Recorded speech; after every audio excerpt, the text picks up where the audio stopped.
Yeah. Yeah.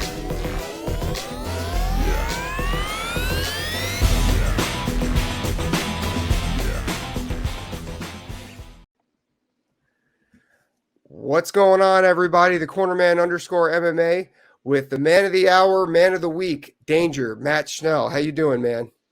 Doing great. Happy to be here. Appreciate you having me on. Yeah, man. Oh, yeah. A Cornerman, and then I see I have to get that down too. The Cornerman _ MMA, Ryan the Mighty Quinn. It's kind of like a twofer. But yeah, thank you so much for coming on, man. Wow, what a fight last weekend. I told you earlier when we were on the phone, I'm like, man, I wasn't sure about this one because that dude is tough. But your game plan was clearly it was what it was, and then your secondary was all. But all right, let's just talk about the obvious first. You got rocked. At what point did you had to have been in great shape to endure that? Were you what was your strength and conditioning like going into this fight? Like, what was the plan? What were you thinking about? I know you said in the post fight, I don't really remember what I don't remember those shots that you're talking about. We really don't. When that doesn't mean that you were getting knocked out or anything. That's just taking a punch at that point. But when were you all right, what were you thinking to find your opening to land that big right that opened it up for you? Yeah, I was really just trying to keep my feet underneath me, keep my base underneath me. Those are things that me and my striking coach work on. But obviously, it gets stressful under duress when you're taking brain trauma, and that kid was cracking me. Yeah. The young man could really turn it over, and it was fast, and it was hard to see because it was so straight. But Mhm. I was out there doing my best. I'd get banged up, but I'd make some miss too, and I think I did just enough. And thank goodness for the training camp. And as far as being in shape, I was definitely well conditioned. I've put together camp after camp after camp here over the last year and a half or so. So I feel like I'm well conditioned. I'm in good shape, and I want to keep it rolling too. So obviously, going to take some time off. Going to not absorb any brain trauma for a good 45 days. But we'll be back to work. I'll be back on my road work and things like that within the next 2 weeks. I'll be back moving around by the end of the week. So yeah, I think the key is to just keep things rolling, and that's why I was so conditioned, because I've been fighting. I've been getting ready for fights, and that's what it does. I'm so happy you talked about. The plan sounds great. I'm so happy you talked about that plan because you young fighters out there, like Matt, me and you 6, 8 years ago, got knocked down. So what? I'll go spar Tuesday. It's it shouldn't be that way. I like how you said you're not going to take any trauma for the next 45 days. That's 6 weeks, a little over 6 weeks for those of you who are looking closer to 7. But and I like that you're doing that. And you said the road work, me like road work, some shadowing and lifting, stuff like that. So do you, after you have a fight, how long do you usually take off before you start doing contact again? Typically, I try not to spar much if I'm not in a training camp, just because I Mhm. don't see there being any purpose for it. I've been doing this for 13 years. I know how to fight. We do move around, do drills like standing in front of each other, kickboxing, and going combo for combo, and things like that. Drills, that's one thing, but taking actual head turning punches, I really don't do that much outside of a training camp anyway. So. Very good. Very good. Now, let's circle back a little bit to where you said, um, pretty much this whole interview is going to be in reverse because there's other stuff I want to talk about. Like you said, keep your feet under you. Now, you wanted to keep your feet under you when you were getting hit. Um, you did something that I was never good at. Yes, I would try to keep my feet under, but I instinctually would want to just shoot and go to my wrestling, just get out of harm's way. And I think that you did such a good job with that as well. Not yet. You got rocked. You created your space. You got your feet under you and you got your guard up. Um, that's that's what separates good from great when it comes to being in those resilient situations. That's definitely something I noticed. And like I said to you, I was like, man, you know what?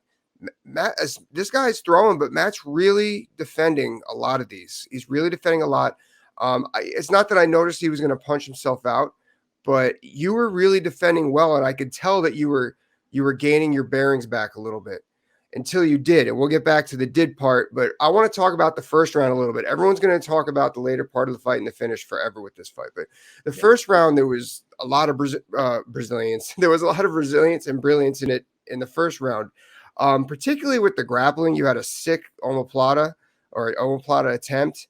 I felt you won the first round. It was tight, but it went your way. Was that the plan? Get this guy in a grappling, get this guy grappling? Yeah, I think if he doesn't line me up in the second round there early on, that probably is what the whole fight looks like. Is me striking him up, moving my feet, trying not to get hit by the big shot, lulling him into an exchange, changing levels, getting an easy score. I mean, I shot 3 times.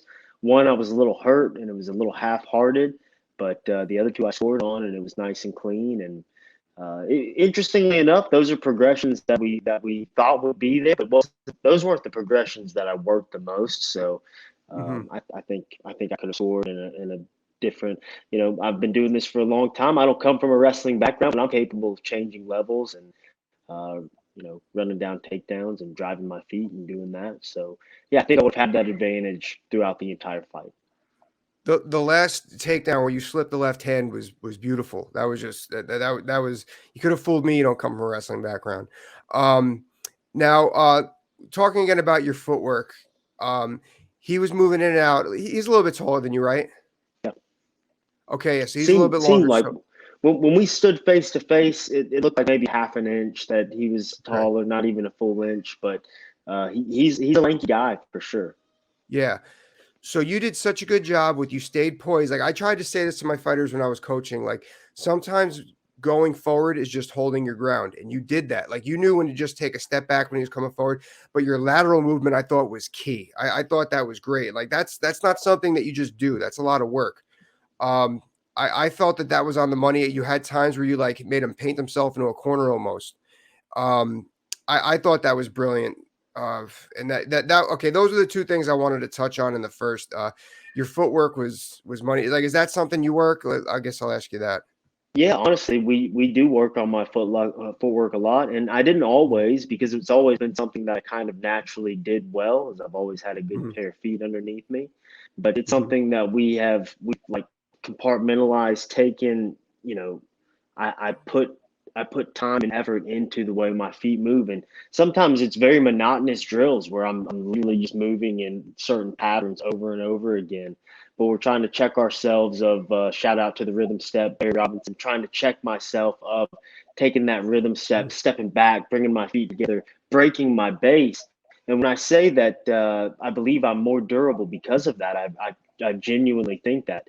The reason that I survived through those moments were because I kept my base underneath me, and though I was absorbing hard shots, I was absorbing them over a solid base rather than having my feet crossed, having them too close together or even too far apart, and thus you eat that shot a little harder. So we've been working on it, and I think it's apparent guys don't get more durable as they get older. I'm 32 years old. I'm certainly not more durable than I was when I got in the UFC when I was 26. So yeah, it's something that we've been working on, and it all starts with just fundamental foot movements. Yeah, no, it's the fundamentals is it. Like I was always a conventional fighter. I didn't have the striking you had. You have, but I just I was so big on just keeping my fundamentals. I was like, that's what's going to keep me in fights is having my fundamentals, and this is what this is what ended up winning you a fight, like you said. Like just that big right hand, the slip to the double leg, and then bam, once you mounted them, it was beautiful. So we kind of talked on it. You're ranked number 8 right now. You talked about taking the break. I know you got one on the way. Congratulations. And you got a 2-year-old running around too, right? 2-year-old. Yep. Yeah. Yeah. We got a 2-year-old running around too.